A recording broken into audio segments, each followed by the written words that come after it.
नमस्कार, आप देख रही हैं नेक्स्ट नाइन लाइव और मैं हूं आपके साथ अंकिता मिश्रा। आज के इस प्रोग्राम में एक बार फिर से बताएंगे बॉलीवुड के उस अनटोल्ड स्टोरी के बारे में जिसके बारे में बहुत ही कम लोग जानते हैं। कैसे बॉलीवुड में सितारे आते हैं, सितारों का हर रोज़ जन्म होता है, लेकिन कुछ ऐसे सितारे जो बॉलीवुड में अपने काम से नाम बनाते हैं, वो सितारे एक दिन अचानक बॉलीवुड को छोड़ करके हमेशा हमेशा के लिए चले जाते हैं, या फिर कुछ उन किरदारों से दूरी बना लेते हैं जिन किरदारों के लिए वो एक समय में काफ़ी पॉपुलर हुआ करते थे। आज के इस प्रोग्राम में उन्हीं बॉलीवुड के किरदारों पर चर्चा करेंगे जो बॉलीवुड का किरदार एक समय काफ़ी फेमस हुआ करता था, लेकिन उनकी एक गलती की वजह से, महज एक गलती की वजह से उनका करियर पूरी तरीके से डूब गया। अब वो सितारे या तो बॉलीवुड से बिल्कुल बाहर हैं, वो या तो भारत से इतर कहीं दूसरे देश में बस गए हैं, या फिर कुछ ऐसे सितारे हैं जो बॉलीवुड में काम तो कर रहे हैं लेकिन वो छवि, वो नाम अब नहीं बना पाए जो उनका पहले था। आज के इस प्रोग्राम में चलिए बात करते हैं उन्हीं सितारों के बारे में इस रिपोर्ट में। फिल्म इंडस्ट्री ऐसी इंडस्ट्री है जहां पर रोज सितारों का जन्म होता है, लेकिन बेहद ही कम ऐसे सितारे हैं जो बुलंदी को छू पाते हैं जहां वो वाकई जाना चाहते हैं। हालांकि कईयों के साथ कुछ अलग ही किस्सा रहा है, क्योंकि इंडस्ट्री में कई ऐसे सितारे भी हैं जिनका करियर आसमान की ऊंचाई को एक ही झटके में तो जरूर छुआ, लेकिन उनसे वो संभाला नहीं गया। वे तुरंत जमीन पर गिर गए। उनकी एक गलती से उनका पूरा करियर तबाह हो गया और बॉलीवुड से वो धीरे धीरे दूर चले गए। चलिए जानते हैं उन सितारों के बारे में। सबसे पहले नाम सामने आता है राम तेरी गंगा मैली की शानदार एक्टिंग से जाने जाने वाली मंदाकिनी का। भला मंदाकिनी को कौन नहीं जानता। मंदाकिनी उन एक्ट्रेसेस में से थी जिनकी पहली ही फिल्म रातों रात चमक गई और पहली ही फिल्म से वो स्टार बन गई। उसके बाद अपने 6 साल के फिल्मी करियर में उन्होंने तकरीबन 40 से भी ज्यादा फिल्में की। हालांकि फिर अचानक से वो बॉलीवुड से दूर चली गई। उनके लिए साल 1954 बहुत ही बुरा साल साबित हुआ था, जब दुबई के अंडरवर्ल्ड डॉन दाऊद इब्राहिम के साथ एक लाइव क्रिकेट मैच के दौरान उन्हें देखा गया। इसके बाद लगातार मंदाकिनी विवादों में घिरी रही और धीरे धीरे मंदाकिनी बॉलीवुड से दूर होती चली गई, जिसके बाद उनका करियर खत्म हो गया था। लेकिन अगर राम तेरी गंगा मैली की बात करें तो इस फिल्म के बाद ही मंदाकिनी को असली पहचान मिली और एक के बाद मंदाकिनी का करियर इतने पीक पर पहुंचा कि उनको पीछे मुड़ने की जरूरत नहीं थी। लेकिन आज मंदाकिनी विदेश में है, अपनी जिंदगी जी रही है, लेकिन बॉलीवुड से उन्होंने पूरी तरीके से दूरी बना ली है। दूसरा नाम सामने आता है ममता कुलकर्णी का। ममता कुलकर्णी के साथ भी कुछ ऐसा ही सीन रहा। ममता ने अपनी फिल्म करियर में एक से बढ़कर एक फिल्म दी, लेकिन ड्रग्स से जुड़े होने के कारण उन्होंने भी धीरे धीरे बॉलीवुड से दूरी बनानी शुरू कर दी। ड्रग्स से जुड़े एक केस में जब उनका नाम विक्रम गोस्वामी के साथ जुड़ा गया तो अचानक उन्होंने फिल्मों से दूरी बना ली। उन्होंने ड्रग्स के केस में नाम आने के बाद ममता हमेशा हमेशा के लिए भारत छोड़ करके केन्या में बस गई और वहां जाकर साध्वी बन गई। ममता कुलकर्णी अब साध्वी के रूप में जीवन जी रही हैं। अगला नाम है विवेक ओबरॉय का। विवेक ओबरॉय वैसे तो रियलिटी शोज में जज के रूप में आते हैं। बच्चों के शो में विवेक ज्यादा नजर आते हैं।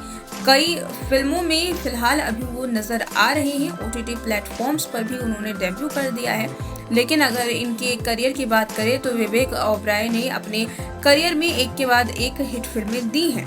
हालांकि उनका एक प्रेस कॉन्फ्रेंस करना उनके करियर के लिए डिजास्टर साबित हो गया। वह अर्श से फर्श पर जाकर के गिर गए। ये मामला तब का है जब विवेक और ऐश्वर्या राय के अफेयर की खबरें आनी शुरू हो गई थी, जिसके बाद सलमान खान ने विवेक को धमकाना शुरू कर दिया। अटकलों की माने तो खुद विवेक ओबरॉय ने एक प्रेस कॉन्फ्रेंस बुलाई और ये बात सबको बताई। बाद में विवेक ने अपने दिए हुए कई इंटरव्यूज में कहा कि उनका सलमान खान को चैलेंज करना उनकी जिंदगी की सबसे बड़ी गलती बन गया। फिलहाल विवेक ओबरॉय अपनी दोबारा से फिल्मी करियर की शुरुआत कर चुके हैं। कई जगह नजर आते हैं, लेकिन अगर विवेक की बुलंदियों की बात करें तो वो बुलंदी अब धीरे धीरे नहीं है। इसी कड़ी में अगला नाम है शक्ति कपूर का।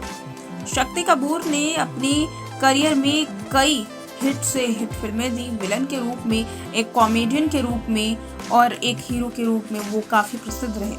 कंट्रोवर्सियां भी शक्ति कपूर के बारे में काफ़ी हुई। शक्ति कपूर ने अपने फिल्मी करियर में बेहद बड़ी कंट्रोवर्सी के बाद फंसने से फिल्म से दूरी बना ली।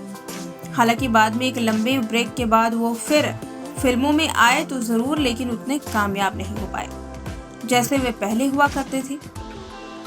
साल 2005 में कास्टिंग काउच के स्ट्रिंग ऑपरेशन में उन्हें पकड़ा गया। अब इस स्ट्रिंग ऑपरेशन का वीडियो भी टेलीविजन पर दिखाया गया, जिसमें शक्ति कपूर ने अपनी फिल्मी करियर में बेहद बड़ी कंट्रोवर्सी में फंसने के बाद फिल्मों से दूरी बना ली। हालांकि बाद में एक लंबे ब्रेक के बाद वो दोबारा फिल्मों में नजर तो आए, लेकिन कामयाब नहीं हो पाए जैसे वो पहले थे। उन्होंने साल 2005 में एक स्टिंग ऑपरेशन के दौरान कास्टिंग काउच का दोषी पाया गया।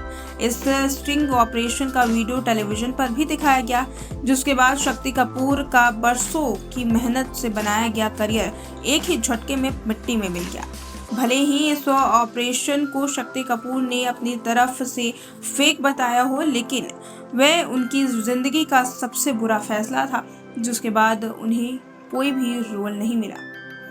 आगे नाम सामने आता है फिल्म गैंगस्टर से रातों रात मशहूर हुए साइनी आहूजा का। साइनी आहूजा भी उस लिस्ट में शामिल होते हैं। साइनी के लिए साल 2009 सबसे बुरा समय साबित हुआ, जब उनके घर की नौकरानी ने उन पर आरोप लगाए उत्पीड़न के। इस खबर को फैलते ही साइनी आहूजा का करियर खत्म हो गया। इस केस में वो जेल भी गए, हालांकि बाद में उनकी रिहाई हो गई। जेल से आने के बाद साइनी ने फिर से फिल्मों की शुरुआत की कोशिश की कि दोबारा वो फिल्म कर सके, लेकिन किसी भी डायरेक्टर ने उन्हें काम देने से साफ इनकार कर दिया। लंबे प्रयास के बाद साल 2012 में घोस्ट नाम की फिल्म तो की, मगर किसी ने भी उस फिल्म को प्रमोट नहीं किया और वो फिल्म बुरी तरीके से फ्लॉप साबित हुई, जिसके बाद उन्होंने वेलकम बैक की और फिर गुमनामी में चले गए। तो ये वो किरदार हैं जिन्होंने एक के बाद एक सुपरहिट फिल्में दी, लेकिन उसके बाद उनका जो करियर है वो ख़त्म हो गया और इस वजह से ये एक बड़ी भूल वो मानते हैं अपने करियर की, या फिर यूँ कहे कि कंट्रोवर्सी ने कुछ इस तरीके से उन्हें जकड़ लिया, जिसके बाद उन्होंने दोबारा बॉलीवुड में अपना करियर बनाने की कोशिश तो की, लेकिन वो कोशिश उस बुलंदी तक नहीं पहुंच पाई, सफलता तक नहीं पहुंच पाई, जिसकी वजह से आज इन किरदारों का इस लिस्ट में नाम शामिल है। फिलहाल आज के इस अनटोल्ड स्टोरी के प्रोग्राम में इतना ही। देखते रहें नेक्स्ट 9 लाइव।